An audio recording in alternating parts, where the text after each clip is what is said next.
So we start with Lucas Tomlinson live from Washington with more on President Trump's press conference with the FBI director. Hi, Lucas. Well, good early morning, Carly and Todd. President Trump touting the success of his crime crackdown dubbed Operation Summer Heat, presenting the after-action report from the Oval Office, and says he's eyeing San Francisco for the next city he wants to see cleaned up. I'm going to be strongly recommending, at the request of government officials, which is always nice, that you start looking at San Francisco. I think we can make San Francisco, there's one of our great cities 10 years ago, 15 years ago, and now it's a mess. And we have great support in San Francisco, so I'd like to recommend that for inclusion.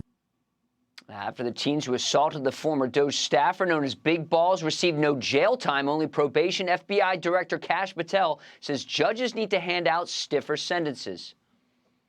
Arrests without prosecutions are meaningless. We are deterring criminals from doing this activity.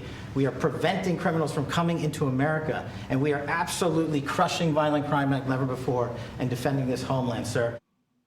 And here's Attorney General Pam Bondi on the latest actions in Memphis. Last night alone in Memphis, there were almost 70 arrests. There were 12 guns seized.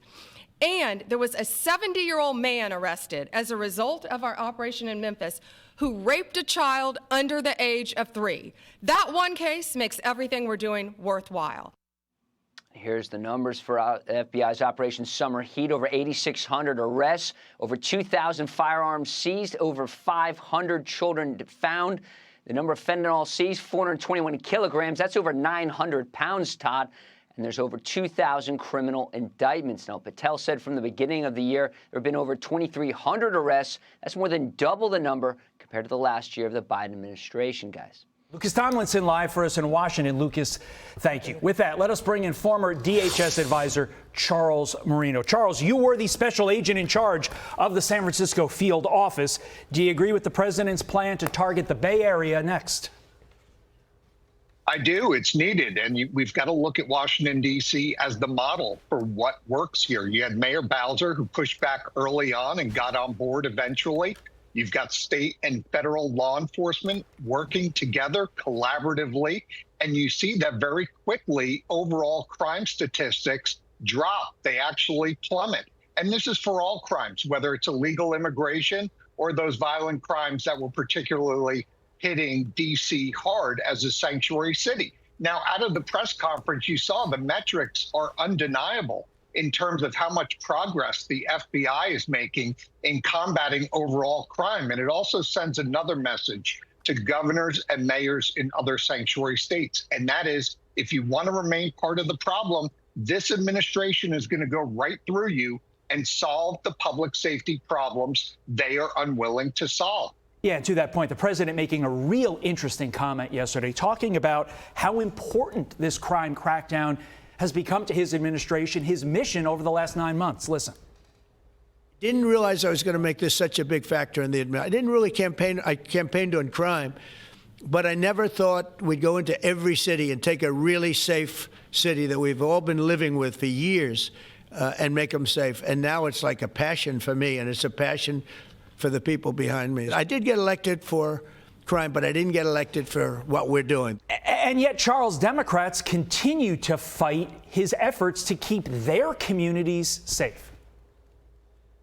Which is completely unbelievable and ultimately will fall to the decision of the voters in those cities and states. If they keep electing this type of leader, like we see in Mamdani, who has ridiculed and demonized law enforcement from years ago, then these are the results that we're going to get, and they're going to be catastrophic.